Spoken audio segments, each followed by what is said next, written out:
So, for today's movie review, I kind of thought it would be appropriate. Maybe it's not. I'm wearing my grandfather's slouch hat. He was in the artillery, served in Vietnam. My grandfather apparently had a much smaller head than I did.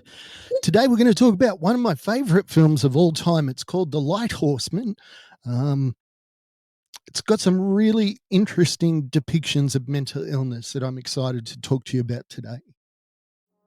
Welcome to Shattered the Podcast, sharing the lived experience of mental illness on A father, a mother. a family. Let's go. Let's go. Let's go. Let's go. Okay, so today's movie is called The Lighthorsemen. This is one of those films that is well known in Australia, but if you're not in Australia, you should have a look at it. It is a bit old now, although when you watch it now, I watched it the other day, it's kind of cool because it feels like a period piece. It just, even though it looks old, it kind of fits the movie. So, all right, The Light Horseman is the story of a young man who joins up with the Light Horse Brigade, one of the Light Horse Brigade, in Palestine during World War One. He has lost a brother already and has signed up against his parents' wishes. So he's now joined up with a small troop.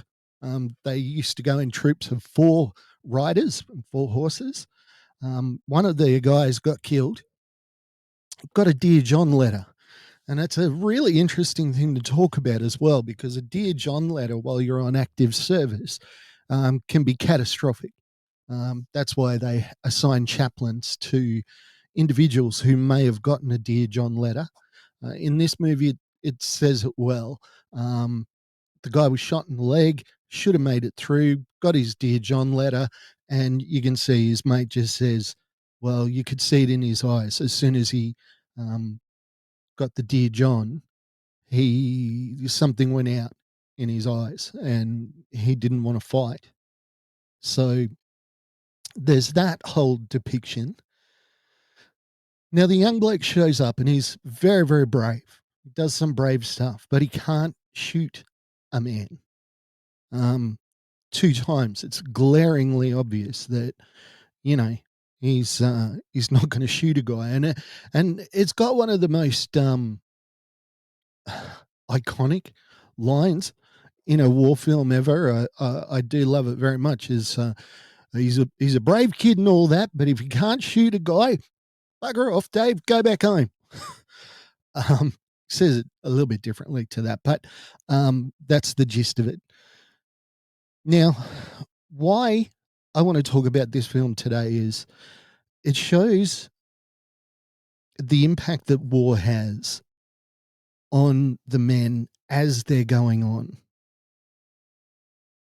The 3 surviving members, or maybe it's even 4, I don't know, they're standing on a beach and they're looking at the sunset. And one of the guys says it's not a patch on the ones on Gallipoli. The sunset weren't as good as the ones back in the previous battlefield.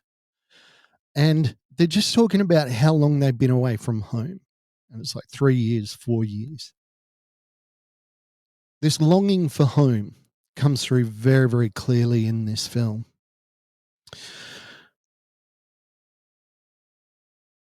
Where, for me, I like the interpretation of the movie comes during the battle. And the Battle of Beersheba, if you don't know it, the light horsemen were not cavalry as such.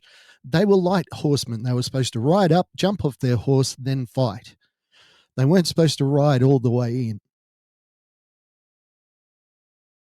In this instance, they decided to use the men as cavalry and get them to go all the way to the trenches. Now, there was a few things that made this charge suicidal.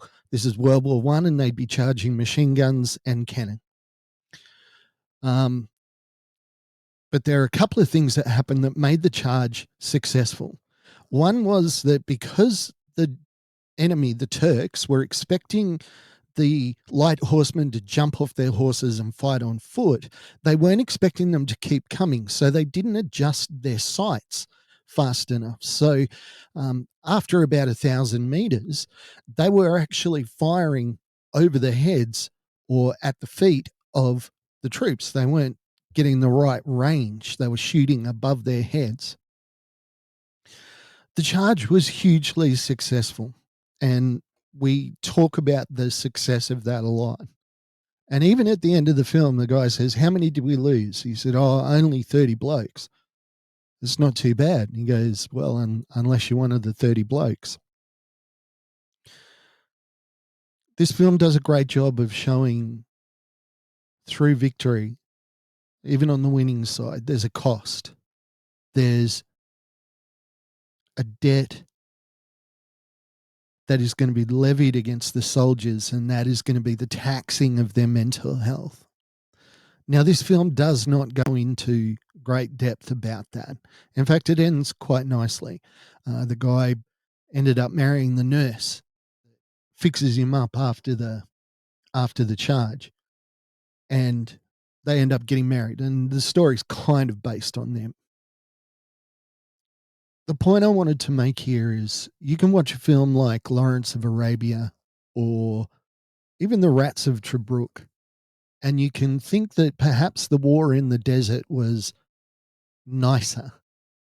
You know, we're going to look at 1917 later on in the week, but if you look at that and then look at the conditions that the men in Palestine and the Middle East faced, you could think that, well, they don't compare because they were completely different. But whatever theater of war you fight in, you struggle against the elements.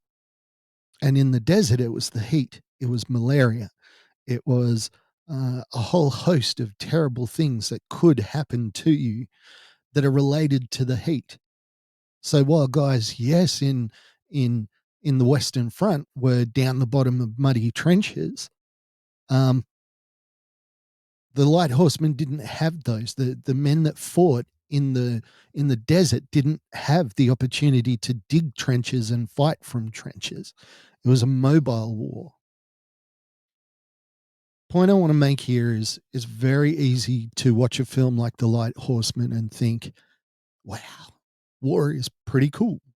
You know, there's some suffering, you're going to lose some mates, but, you know, all in all, it's going to work out well. I don't think any soldier comes home without PTSD. I don't see how they can. It would take a person of enormous mental strength to be completely unaffected.